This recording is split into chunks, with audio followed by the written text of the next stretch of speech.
Hello class, welcome to the Prarambh science classes. कैसे हैं आप सभी लोग। आने वाली है दिवाली और होने वाली है खूब मौज मस्ती और हम करेंगे एंजॉय। फिर से आप लोगों के लिए लेके आई हूँ नए क्वेश्चंस और बायोमोलिक्यूल्स की नेक्स्ट क्लास।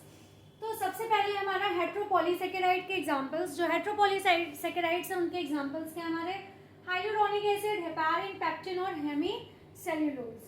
नेक्स्ट हमारा structure of adult human HB. Structure है हमारा एडल्ट ह्यूमन एचबी, वो किसका होता है हमारा क्वाटरनरी स्ट्रक्चर। किसका होता है क्वाटरनरी स्ट्रक्चर का होता है। लेसिथिन क्या होता है फॉस्फोलिपिड होता है। लेसिथिन क्या होता है ये फॉस्फोलिपिड होता है। राइबोजाइम क्या होता है ribozyme is RNA enzyme. Ribozyme के अंदर हमारे क्या आते हैं आरएनए एंजाइम्स आते हैं। ठीक है। What is apo enzyme. Apo enzyme क्या होते हैं एपो एंजाइम हमारे प्रोटीन पार्ट ऑफ एंजाइम होते हैं। इसमें हमारे जितने भी हैं वो सब प्रोटीन के हिस्से से बने होते हैं।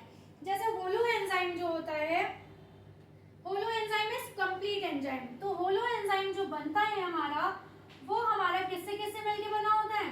Holo enzyme is equal to हमारा एपो एंजाइम होता है प्लस और क्या होता है एपो एंजाइम के साथ हमारा कोफैक्टर जुड़ा होता है। क्या जुड़ा होता है कोफैक्टर जुड़ा होता है। ठीक है। उसके बाद आता है एनएडी। एनएडी का मतलब क्या होता है एनएडी का फुल फॉर्म हमारा क्या होता है। एनएडी का हमारा फुल फॉर्म है, बताइए एनएडी का फुल फॉर्म आपको पता है।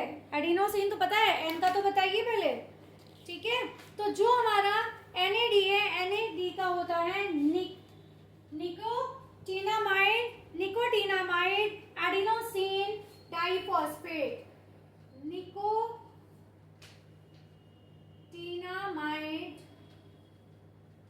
Adenine diphosphate. ठीक है। ये क्या है हमारा एक कोएंजाइम। ये क्या है ये हमारा एक कोएंजाइम कहलाता है। Feather and silk is, feather और सिल्क क्या होती है एक तरह से ये एक तरह की प्रोटीन होती है। कोफैक्टर क्या होते हैं जो यहाँ पे कोफैक्टर मैंने बताया था। कोफैक्टर इज प्रोस्थेटिक ग्रुप या फिर कोएंजाइम या मेटल आयन होते हैं। जो कोएंजाइम्स होते हैं कोफैक्टर्स होते हैं सॉरी, वो प्रोस्थेटिक ग्रुप होते हैं या फिर कोएंजाइम होते हैं या फिर हमारे मेटल आयंस होते हैं।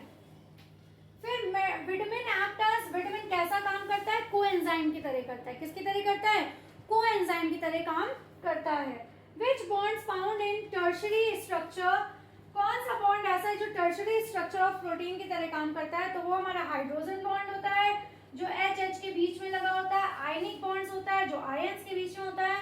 और दूसरा है हमारा डाइसल्फाइड बॉन्ड जो हमारा सल्फर के बीच में लगा होता है। ये हमारे क्या हैं ये सारे हमारे बॉन्ड्स हैं जो टर्शरी स्ट्रक्चर ऑफ प्रोटीन में लगते हैं। तो ये थी हमारी आज की क्लास। इसके बाद हमारी एक या दो क्लास और है बायोमोलिक्यूल्स की और बायोमोलिक्यूल्स हमारा फिनिश पे। अगर आपको कुछ अलग से पढ़ना है तो आप मुझे कमेंट सेक्शन में बता सकते हैं, मैं उसकी क्लासेस आपको दे दूंगी बायोमोलिक्यूल्स कंप्लीट करने के बाद। Please like share subscribe my channel. ज़्यादा से ज़्यादा मुझे सब्सक्रिप्शन दीजिए, शेयर दीजिए और मेरी क्लास को कंटिन्यू करिए अपने फ्यूचर के लिए। Thank you and take care and happy Diwali to you all. Bye bye.